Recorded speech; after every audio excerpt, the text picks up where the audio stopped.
আসসালামু আলাইকুম। ব্রাদার্স 07 এর পক্ষ থেকে আপনাদেরকে জানাই স্বাগতম। আমি ইলিয়াস, দক্ষিণ ভারতের বেঙ্গালুরু থেকে। শ্রদ্ধেয় সম্মানিত ভিউয়ার্স, গত বৃহস্পতিবার আপনাদেরকে একটা নির্বাচনী ভিডিও প্রতিবাদী ভিডিও আপনাদেরকে দিয়েছিলাম। সেই ভিডিওতে ভালো একটা সাড়া পেয়েছি আপনাদের পক্ষ থেকে। আপনারা আমাকে সহযোগিতা করতেছেন, আমাকে অনুপ্রাণিত করেছেন পুনরায় একটা ভিডিও বানানোর জন্য।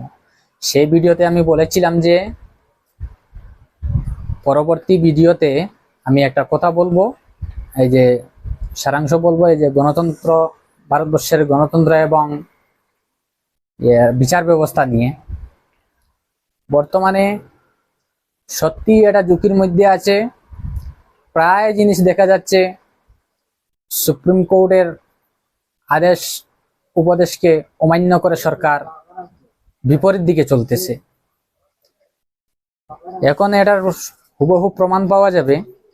এই যে গণতন্ত্র ঝুঁকিতে থাকার কারণ বলাটার কারণ হলো, বর্তমানে আমাদের প্রধানমন্ত্রীজি বলতেছেন ইস বার 400 পার। 400 পার কিভাবে হবে জানি না, কারণ প্রথমত সারা ভারতবর্ষ জুড়ে সিএএ বিল আনা নিয়ে এবং এনআরসি নিয়ে যে বিক্ষোভ প্রদর্শন চলছিল সারা ভারতবর্ষ জুড়ে, আসাম, ভারতবর্ষের নানান রাজ্য, আসাম, কর্ণাটকে আমি নিজেও ছিলাম বিক্ষোভ প্রদর্শনে। এই দিল্লিতে তো আপনারা ভালো করে জানেন, দিল্লির এই যে জামিয়া ইসলামিয়া ইউনিভার্সিটিতে পুলিশ প্রশাসনের লোকেরা বিজেপি সরকারের নির্দেশে এমন ভাবে বিরোধী করলো, এই যে জামিয়া ইসলামিয়া ইউনিভার্সিটির ছাত্রছাত্রীদেরকে এই বিক্ষোভ প্রদর্শন থেকে দূরে সরার জন্য। কিন্তু ওদেরকে এই যে হামলা করা হয়েছিল ওদের উপরে নৃশংসভাবে, এটা কোনো প্রশাসনের লোক এভাবে হামলা করা মানায় না। এটা একটা সন্ত্রাসী হামলার মতো। কারণ ওদের বিরুদ্ধে অভিযোগটা ছিল তারা সরকারি বাসে আগুন লাগিয়েছিল, কিন্তু এই আগুনটা ওরা লাগায়নি। আমরা ভিডিও দেখেছি, আপনারাও খুঁজলে দেখতে পারেন। গণতন্ত্র ঝুঁকি বলার অর্থ হলো এই যে এনআরসি এর বিরোধিতা, দ্বিতীয়ত প্রথমত এনআরসি এর বিরোধিতা, দ্বিতীয়ত কৃষি আইন, কৃষকরা নারাজ। কৃষি আইনটা কৃষকদেরকে নারাজ করে এই আইন বানানো হয়েছিল। সেই আইন অমান্য করে অনেক বিক্ষোভ হয়েছে। তৃতীয়ত ড্রাইভারদের মাথায় বাজ পড়েছে। ড্রাইভারদের মাথায় বাজ পড়েছে, ড্রাইভাররা বিক্ষোভ করতেছে, বিরোধিতা করতেছে। চতুর্থত আমাদের বরাক উপত্যকাকে পিছন থেকে ছুরিকাঘাত করা হয়েছে। আমাদের 15টা বিধানসভা আসন থেকে 2টা আসনকে কমানো হয়ে গেল, হ্রাস করা হয়েছে। তখন এই 4টা বড় বড় ইস্যু থাকা সত্ত্বে, মানুষের ভিতরে একটা ক্ষোভ থাকা সত্ত্বে, যদি প্রধানমন্ত্রীজি বলে থাকেন ইস বার 400 পার, তাহলে চক্ষু বন্ধ করে এটা মেনে নিতে হবে যে ইস বার ইভিএম কা সরকার, ইভিএম এর মাধ্যমে সরকার ক্ষমতায় এসেছে পুনরায়। আর এইবার যদি 400 পার হয়ে যায়, তাহলে চক্ষু বন্ধ করে আমরা ধরে নেব এটা ইভিএম সরকার। ইভিএম এর জনতা নির্বাচিত সরকার নয়, এটা ইভিএম এর সরকার। ইভিএম এর তাকতের মাধ্যমে পুনরায় ক্ষমতায় এসেছে। আর ইভিএম এর মাধ্যমে যদি ক্ষমতায় আসে, জনতার কোনো মূল্যই থাকবে না ভারতবর্ষে। এটা আপনাদের মনে রাখতে হবে। কারণ গণতান্ত্রিক দেশে এক একটি জনগণের অনেক ভ্যালু আছে, অনেক মূল্য আছে, ওদের কথা সাড়া দিতে হয়।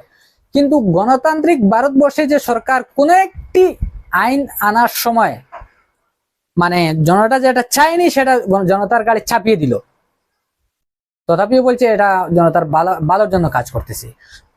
আমি আপনাদেরকে বলতে চাই, যদি গণতন্ত্র করব হয়ে যায়, নামমাত্র নির্বাচন হবে, যেভাবে বাংলাদেশে হয়েছিল। বিরোধী দল ভোট বয়কট করেছে, জনতা ভোটে যায়নি, তথাপিও ভোট শেষ করে কোনো প্রতিদ্বন্দ্বী নাই, আওয়ামী লীগ লিড করে সরকার পুনরায় গঠন করলো। ঠিকই আছে। এইরকম আমাদের ভারতবর্ষের ভবিষ্যৎ, গণতন্ত্রের ভবিষ্যৎটা এরকম ঝুঁকিতে আছে। আপনারা এইবার বুঝে সুঝে ভোটটা দেবেন। ধর্মের ভিত্তিতে হিংসার কবলে পড়ে অন্ধ হবেন না। আমি আগেও বলছি, এখনো বলছি বারবার, আমাদের কোনো ক্ষতি হবে কি না জানি না, বর্তমান আইনে, কিন্তু ভবিষ্যতে আমাদের আসন্ন প্রজন্মের উপরে এর প্রভাব পড়বে, এটা কোনো সন্দেহ নাই। আমাদের মুখ্যমন্ত্রী বলেছেন এখন এই যে সিএ আন্দোলন যারা করেছিল, সিএ তো এসেছে, তারা ভুল প্রচার করেছিল, বিদেশ থেকে 2 কোটি মানুষ আসবে বাংলাদেশ থেকে, ওরা তো আসেনি, কিন্তু সিএ তো আসলো।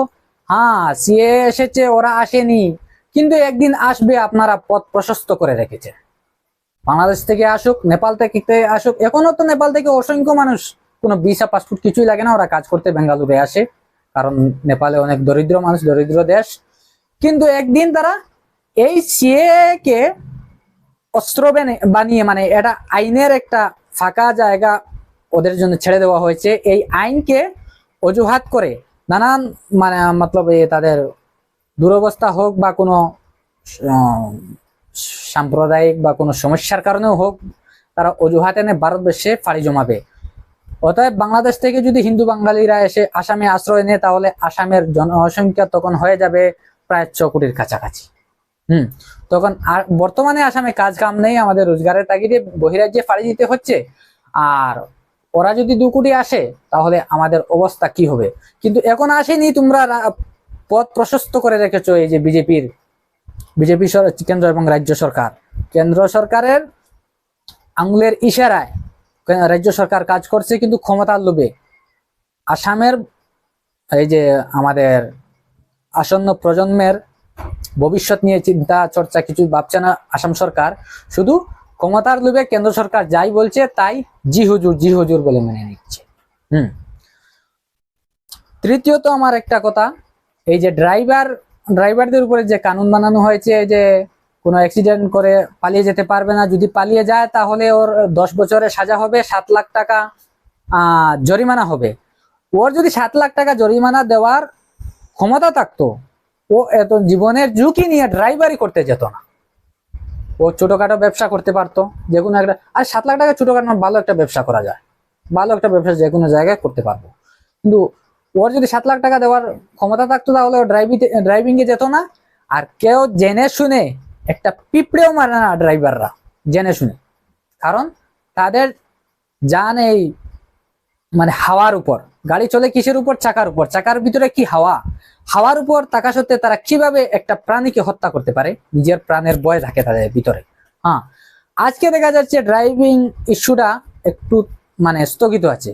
নির্বাচন শেষ হলেই কেন্দ্রে ক্ষমতায় আসলেই বিজেপি সরকার এটাকে ফাঁস করে দেবে, কেউ এটা রুকাতে পারবে না। আর বাজ পড়বে কার? ড্রাইভাররা কি মুসলমানরা শুধু? হিন্দু মুসলিম সবাই ড্রাইভারদের উপর বাজ পড়বে। ওরা কোথায় যাবে? নিরুপায়, পেটের তাগিদে পুনরায় যেতে হবে কাজে। তারপর কি হবে? ওদের এমন কোনো দুর্ঘটনা ঘটুক না, যদি ঘটে যায় তাদের উপর এই আইনের সাজা ভোগ করতেই হবে। তাই আমি সবার কাছে অনুরোধ, কৃষক ভাইদের প্রতি আমি অনুরোধ জানাচ্ছি, ড্রাইভারদের প্রতি অনুরোধ জানাচ্ছি, সিএএ নিয়ে যারা গভীর চিন্তা চর্চা করেন তারাই বুঝতে পারবেন, তাদের কাছে অনুরোধ জানাই সবাই যেন এর প্রতিশোধ নিতে পারি এবং উচিত শিক্ষা দিতে পারি। আর তৃতীয়ত, আমার সংক্ষিপ্ত বক্তব্য ওখানে শেষ করতে চাই। আর আপনাদেরকে একটা মানে আমি অনুরোধ জানাচ্ছি, দোয়া আশীর্বাদ চাচ্ছি। এই যে মানুষ হিসাবে শুধু মুসলমানদের কর্তব্য না, মুসলমান বলে মুসলমানরা দোয়া করবে তা না, মানুষ হিসেবে সবার প্রতি আমার আহ্বান, ফিলিস্তিনের নিরীহ শিশু, নারী, নর এর প্রতি আপনারা দোয়ার মাধ্যমে সাহায্য করুন। আমরা তো খাবারও দিতে পারবো না, টাকাও দিতে পারবো না, অনেক দূরে। যদি সুযোগ থাকতো তাহলে কেন আমরা সাহায্য করতে পারতাম না? পারতাম।